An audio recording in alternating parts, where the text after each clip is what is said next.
marriages, romantic relationships, dating, friends with benefits, all these relationships have one thing in common: sexual intimacy. Now, today I want us to challenge the mainstream narrative that seeks to diminish the importance of sexual health in relationships. And I'm not speaking of sexual health in terms of a medical perspective, but sexual health in terms of how is the sex life in the relationship. Any narrative that seeks to diminish the importance of sex in a relationship, I want us to disabuse ourselves of that notion. And I want us to start adapting the notion that sex is the single most important factor in any romantic relationship. And you can prove me wrong.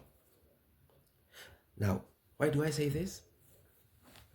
Number one, sex is the literal defining factor of this relationship. I mean, let's look at marriages, romantic relationships, friends with benefits, every other thing that they would be getting as a result of this marriage or this relationship. Things like good communication, someone who's attentive to you, someone who's, taking your matters or your affairs with a degree of importance that shows that you are important to them. These are qualities you could find literally anywhere. You could find with your parents, you could find with your siblings, friends, cousins, etc. You get my point. The only thing that you couldn't get in those other relationships that is specifically, secluded or specifically uh, found in that relationship is the sex bit. Yeah? But everything else, be it a good communicator, you could find that in your mom, your dad, your co-workers. You want someone who's a good listener, you could find that in your friends. You want someone who's understanding, you could find that in your siblings. All these things. The sex bit is the only thing that is quite literally bound to the construct of that relationship, whether it's a marriage or a romantic relationship. So it is quite literally the defining factor.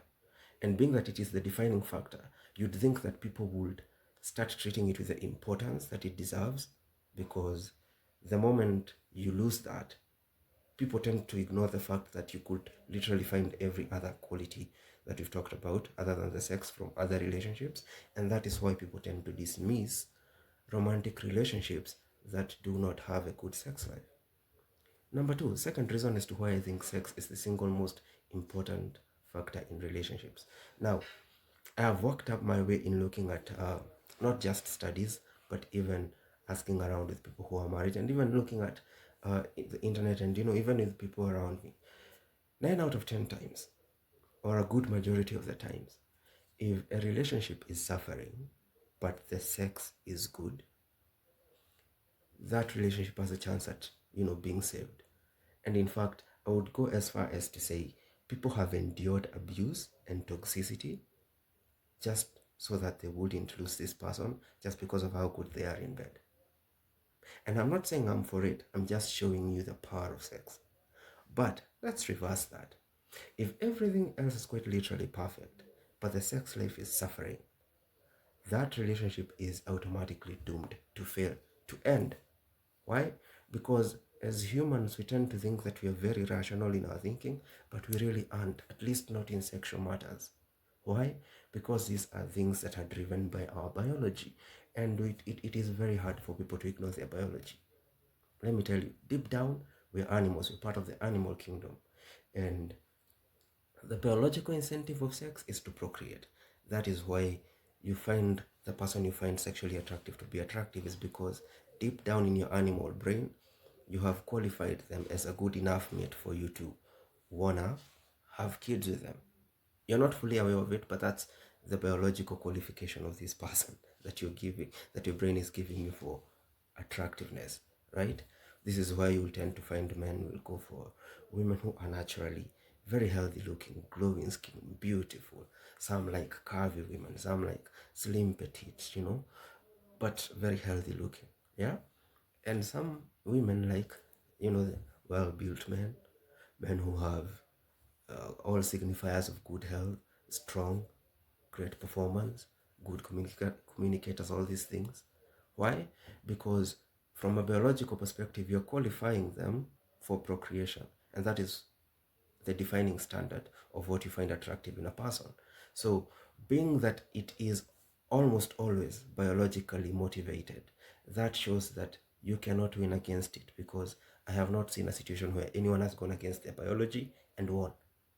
Instead, what we should be doing is we should be working with our biology to align ourselves and position ourselves better for what would work for us and make the best use of it. But instead, what do? We go against it. This is what you're attracted to, but this is what society says is a good man or a good woman, so you go for that. And anytime you land up with such a person, you set up yourself for a life of frustration, and you're not going to be sexually motivated to want to engage this person sexually, and you get the point. But had you gone with this person, it would have been natural. The arousal, the attraction, everything. Why? Because the biological incentive of romantic relationships is for procreation. And the fact that being it is a biological need as to why we have these relationships, it would show you how important it is, because it is quite literally important for the survival of our species. So that is why I say the second reason as to why sex is the single most important factor.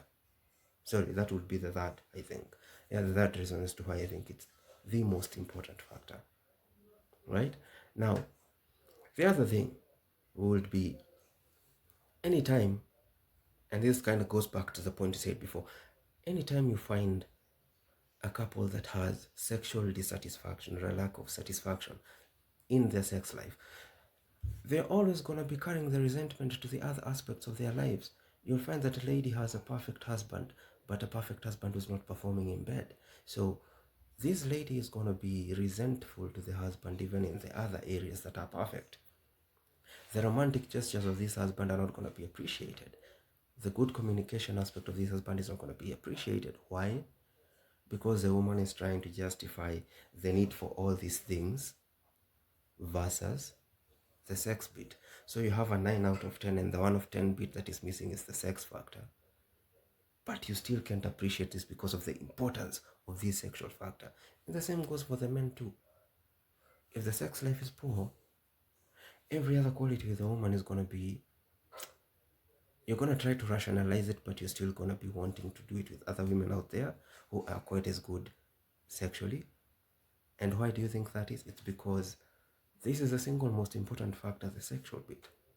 But we don't address it enough in the sense of how important it is.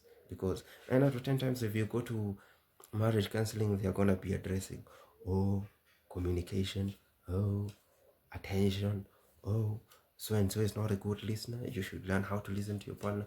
But let me tell you something, if you fix your sex life, everything else is literally gonna align itself. Everything else. And this is a challenge I'm giving all of you who are in relationships. Try fixing your sex life and see if it doesn't fix every other problem you have. Fix it. If you fix your sex life, your woman or your man is going to be naturally appreciative of every other thing that you do. And even the ones that you don't do as perfect, they're going to be accommodative towards them. Why? Because as far as their biology is concerned, as far as the whole reason, the whole foundational basis for why they're in that relationship is concerned, you've achieved it perfectly. And that foundational basis is sex. Nothing else but sex. And another reason, the final one, as to why I think sex is the most important factor, is all roads in a romantic relationship will either lead to or stem from sex. And I'm going to show you an example. If, say, you have a partner who is not as good a communicator or not as understanding, but along your walks of life, maybe somewhere in work or school or some other place, you find someone who is understanding, who is a friend and is understanding, a friend of the opposite gender, who is understanding or who is a good listener, who has the aspects that you lack in your partner. If you interact with this person long enough, you start developing an interest towards them. And 9 out of 10 times, this interest is going to be of sexual nature. Why do you think that is? Because When you're looking at intersexual dynamics, relations between men and women, and how they relate, all roads as far as these relations are either gonna lead to or stem from sex. Now that's a situation where it leads to sex. Now, what of where it stems from sex? In a relationship like the example I've given, if everything else is not going as well, but the sex life is okay, the satisfaction of the relationship is gonna stem from the satisfaction of the sex that the two of you have. So if the sex life is perfect, then this person is gonna start appreciating other qualities that you have. Like, say, if you're a good communicator, if you're good at cooking, if you're good at, making them uh, feel good as a person, your words of affirmation, they're gonna all of a sudden start being appreciative of these other qualities that you have. Why? Because all roads of satisfaction have stemmed from that sex. And this goes both ways. All roads either lead to or stem from sex, whether they are roads of satisfaction or roads of dissatisfaction. And why do you think that is?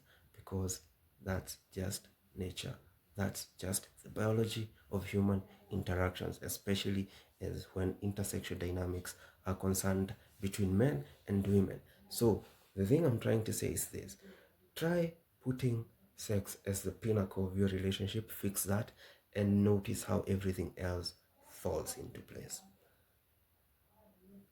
9 out of 10. That's a challenge I'm giving all those who are in relationships. Fix that and notice how everything else is just gonna fall into place. That being said, I'd like to end with the sexual thing I'm speaking about is sexual health in general, and not health from a medical perspective.